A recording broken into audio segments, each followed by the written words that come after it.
तो मित्रों, welcome back to my channel. और आज हम देखेंगे खूनी पिताश्री। तो शुरू करते हैं बिना किसी कलेश के। तो ये सुमेर है, लेकिन सुमेर का full to Kabir Singh mode on है। भाई साहब, ये बंदा डेस्परीन भी अल्कोहल के साथ ले रहा है। नहीं भाई, तुझे जीना है या मरना है, थोड़ा डिसाइड करके बोलना। और ये है प्रीति, जिसने भैया को छोड़ दिया, लेकिन भैया को जलील करने का एक भी मौका नहीं छोड़ती। और ये यहाँ पे अब दूसरी शादी करने वाली है किसी और के साथ। लेकिन इसका और कबीर भैया का एक रेडीमेड बेटा भी है। वैसे तो भाई नार्कोटिक्स डिपार्टमेंट से है, लेकिन भाई का एक साइड बिजनेस भी है, ड्रग्स को इलीगल तरीके से पकड़ के उनकी खुद डीलिंग करना और खूब सारा पैसा कमाना। पैसा ही पैसा होगा। तो सुमेर भाई सुबह सुबह अपने पंटर के साथ निकल पड़ते हैं अपने सुंदर से चेहरे पे मास्क लगा के ड्रग्स लूटने के लिए। तो कुछ लोग गाड़ी में ड्रग्स लेके जा रहे होते हैं। भाई उन पे अटैक करते हैं, उनसे ड्रग्स छीन लेते हैं, लेकिन एक बंदा भाई की शक्ल देख के वहां से भाग जाता है।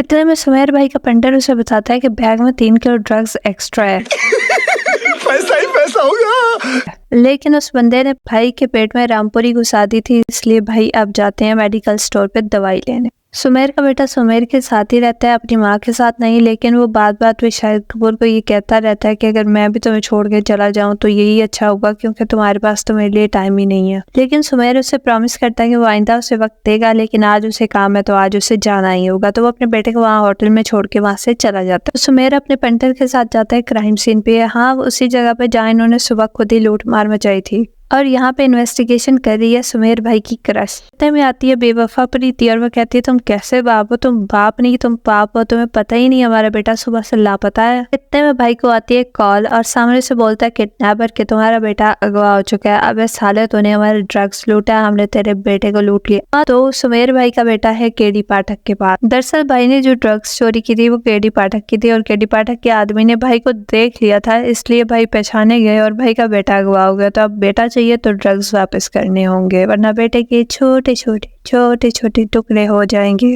तो भाई जाते हैं अपने पंटर के पास और उससे सारी की सारी स्टोरी बताते हैं, लेकिन वो कहते हैं हम पागल थोड़ी हैं जो ड्रग्स वापस कर देंगे। तो भाई को आता है गुस्सा, भाई उसका गिरबान पकड़ लेते हैं और कहते हैं वे बता दे ड्रग्स क्या है, वरना मेरे से गंदी गंदी गालियां सुनेगा। तो भाई जा रहे हैं ड्रग्स देने, लेकिन भाई का पीछा कर रही है भाई की क्रश, जो कि भाई को नहीं मालूम है।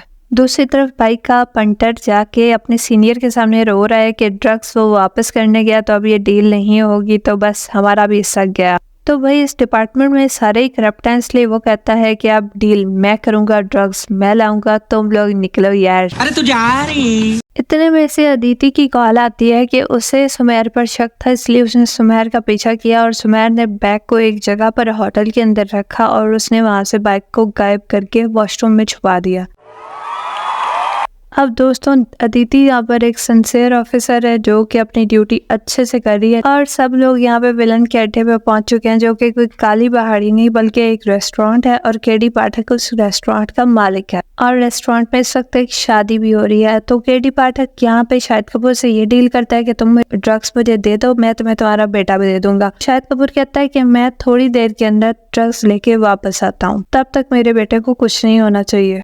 अच्छा। अब सुमेर बैग को वहां ढूंढने की कोशिश करता है जहां उसने रखा था, लेकिन उसे बैग नहीं मिलता, जिसकी वजह से वो बहुत ही ज्यादा परेशान और अग्रेसिव हो जाता है। दूसरी तरफ उसके डिपार्टमेंट के बंदे भी उसको ढूंढ रहे होते हैं, जिसकी वजह से वो और ही ज्यादा मुश्किल में आ रहा होता है। और वो कहता है कि मुझे बस अपने बेटे को बचाना है, तुम लोग मेरी जान छोड़ दो, मेरी स्पेस दो, मैं यहाँ पे एक मिशन पे हूँ, मैं अपना काम कर रहा हूँ, तुम लोग यहाँ से दफा हो जाओ। सुमेर ड्रग्स ढूंढने की बहुत कोशिश करता है, लेकिन उसे कहीं भी ड्रग्स नहीं मिलती। इतने में एंट्री होती है संजय कपूर की। कसम से बचपन की यादें ताज़ा हो गई, और संजय कपूर की आते ही टक्कर हो जाती है शाहिद कपूर से, और इस पर वो उसे मारने ही वाला होता है कि उसके आदमियों से रोक लेते हैं। नहीं भाई, इतना अग्रेसिव हर कोई क्यों है इस फिल्म में। एनीवेज, सुमेर यहाँ पर अब अपने क्राइम पार्टनर को कॉल करता है और उसे कहता है भाई सुबह जो कुछ हुआ वो भूल जा, अपना मूड सेट कर, मुझे तेरी मदद चाहिए, तो यहाँ पे रेस्टोरेंट पे आ जा। और वो कहता है ठीक है मैं आ रहा हूँ। संजय कपूर यहाँ पे केडी पाठक का दोस्त है, और ये दोनों मिलके ड्रग्स का कारोबार करते हैं। और वो जो ड्रग्स थी वो संजय कपूर की थी, जो केडी पाठक ने उसे देनी थी, लेकिन अब वो ड्रग्स हो चुकी है लापता। तो इसलिए संजय कपूर को यहाँ खुद आना पड़ा टेंशन में, बहुत टेंशन है रे बाबा। और अब ड्रग्स नहीं है तो क्या हुआ भाई साहब, अब वो होगा जो आज तक किसी फिल्म में नहीं हुआ। भाई साहब नकली ड्रग्स बनाएंगे, वो भी किचन के अंदर। हाँ बिल्कुल सही सुना, किचन के अंदर।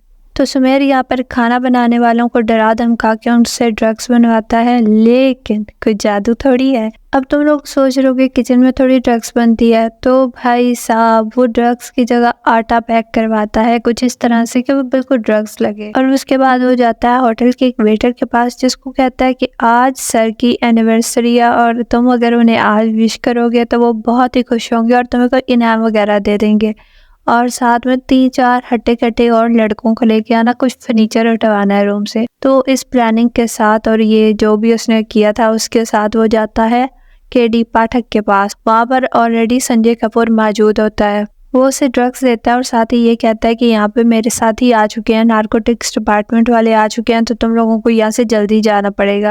इससे पहले कि संजय कपूर ड्रग्स को चेक करता, वहाँ पे वो वेटर कुछ और लड़कों के साथ आ जाए, जिसे देखकर सबको ये लगता है कि ये तो नारकोटिक्स वाले हैं, तो इसलिए सब भाग जाते हैं वहाँ से, सिवाय केडी पाठक को छोड़ के, क्योंकि वो अपना होटल छोड़ के थोड़ी भागेगा। तो सुमेर का प्लान यहाँ पे कामयाब हो जाता है। तो केडी पाठक कहता है कि डील कंप्लीट हुई तो आप अपने बेटे को लेके जा सकते हो। लेकिन संजय कपूर जैसे ही ड्रग्स गाड़ी में लेके जाता है तो वहाँ पे चेक करने पर उसे उसका टेस्ट ही नहीं आता। तो भाई को लगता है कि उसे कोरोना हो गया, लेकिन बाद में कंफर्म होता है कि ये तो आटा है। तो इसी बात पे वो गुस्से में वापस केडी के पास ठग के पास आता है और उसे कहता, जा बे, मैं तेरे को हलवाई लगता हूँ जो तो मेरे को आटा दे भेज रहा है, मेरा ड्रग्स कहाँ है। इतने में सुमेर का दोस्त वहाँ पे पहुंच जाता है। सुमेर उसके पास जाता है, लेकिन वो सुमेर को धोखे से मरवाने की कोशिश करता है, लेकिन सुमेर किसी तरह बच जाता है और वो खुद ही मारा जाता है। तो सुमेर उसका मोबाइल लेके, जिसपे उनके सीनियर ऑफिसर के मैसेजेस होते हैं, वो मोबाइल लेके वो अदिति की पॉकेट में डाल देता है और अदिति को पता ही नहीं चलता। सुमेर जैसे ही अपने बेटे के पास पहुंचता है उसको लेने के लिए, तो इतनी देर में सब भांडा फूट जाता है और केडी पाठक उसे उसका बेटा देने से मना कर देता है, जिसके बाद काफी फाइट होती है। लेकिन अफसोस सुमेर भाई अपने बेटे को नहीं बचा पाते और वो फिर से उन्हीं के कब्जे में चला जाता है। सुमेर किसी तरह अपने बेटे के पास पहुंचता है, लेकिन वो अपने बेटे को तो बचा लेता है, लेकिन केडी पाठक का भाई उसके हाथों मारा जाता है, जिसके बाद केडी पाठक हो जाता है एग्रेसिव। कहता है कि दोनों बाप बेटों में से जो तुम्हें पहले मिले उसको मार देना। लेकिन सुमेर अपने बेटे को बचाने के लिए संजय कपूर के सर पर बंदूक रख देता है, लेकिन दूसरी तरफ केडी पाठक हाथ में बंदूक लिए खड़ा होता है। तो संजय कपूर केडी पाठक के खिलाफ ही बोलना शुरू कर देता है कि अबे जा बे नल्ले, तुझे कहाँ से कहाँ पहुंचाया मैंने, ये सब तेरा प्लान है, तो मुझे फंसाना चाहता, तू है ही गद्दार। यहाँ तक कि उसकी बीवी के मामले में भी उस पर उंगली उठाता है, जिसकी वजह से गुस्से में आकर केडी पाठक संजय कपूर को मार देता है। ड्रग्स का बैग सीनियर ऑफिसर की गाड़ी में होता है, जो कि सुमेर को अच्छी तरह पता होता है। तो सुमेर उस गाड़ी को हाईजैक करके अपने बेटे के साथ निकल लेता है। दूसरी तरफ प्रीति केडी पाठक को अरेस्ट कर लेती है और उसे अदालत ले ही जाने वाली होती है कि रास्ते में आता है सुमेर का फोन। तो सुमेर भैया प्रीति से कहते हैं कि मैंने तुम्हारी जेब में एक फोन चुपके से रख दिया था और तुम्हें पता भी नहीं चला था, क्या पुलिस बनेगी रे तू। प्रीति फास्ट रिप्लाई देने के लिए वो मैसेजेस और फोन चेक करती है, लेकिन उसे फोन के अंदर मिलती है सीनियर इंस्पेक्टर की चैट उस मरे हुए गद्दार ऑफिसर के साथ। तो उसे पता चल जाता है कि ये इंस्पेक्टर भी करप्ट है और इस सब में इसका बहुत बड़ा पंगा था। तो ये बंदी उस सीनियर इंस्पेक्टर के वॉइस मैसेजेस उसी के सामने प्ले करने लग जाती है। तो ये बंदा केडी पाठक देखता था, इसलिए इसको पता है कि सेल्फ डिफेंस बहुत जरूरी है। तो इसलिए सबसे पहले ये मारता है प्रीति दीदी को गोली और उसके बाद मारता है केडी पाठक को एक और गोली, और लास्ट पे मरे हुए केडी पाठक के हाथ से गोली मरवाता है ड्राइवर को। बाकी की टीम आके जब इस बंदे को गाड़ी से निकाल रही होती है तो ये कतई ओवर एक्टिंग कर रहा होता है, लेकिन surprise surprise मदरफक, he is alive. अबे वो जिंदा है, कैसे जिंदा है ये नहीं पता, पर वो जिंदा है।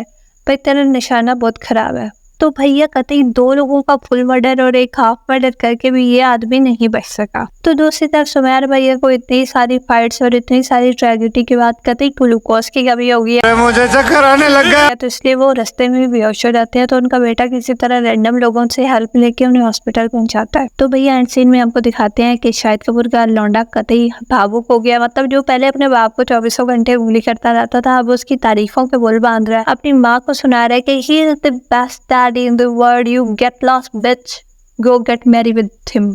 तो भाई लोग एंड पे आती हैं प्रीति दीदी भैया के पास, जो कि भैया की क्रश है और may be would be wife. तो वो भैया से कहते हैं कि बैग में जो 3 किलो ड्रग्स एक्स्ट्रा थी ना, उसका अभी तक कोई अता पता नहीं है, और डिपार्टमेंट में ना अभी भी बहुत सारे कुत्ते कमीने लोग जो है ना भरे पड़े हैं, तो हमको मिलके काम करना पड़ेगा।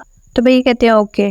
लेकिन इतने में ही भैया के पास खड़ी गाड़ी के अंदर बैठे उनके बेटे को उनकी गाड़ी के डैशबोर्ड में मिल जाती है वही 3 किलो ड्रग्स, जिसे देखकर उसकी हालत खराब हो जाती है। नहीं भाई, इसकी शक्ल देखो, ये जिंदगी भर इस ट्रॉमा से बाहर नहीं आने वाला। यार अगर इस फिल्म का नाम ब्लड डैडी की जगह करप्ट डैडी होता तो शायद ज्यादा बेहतर रहता, लेकिन जो है सो है, व्हाटएवर आई कैन से।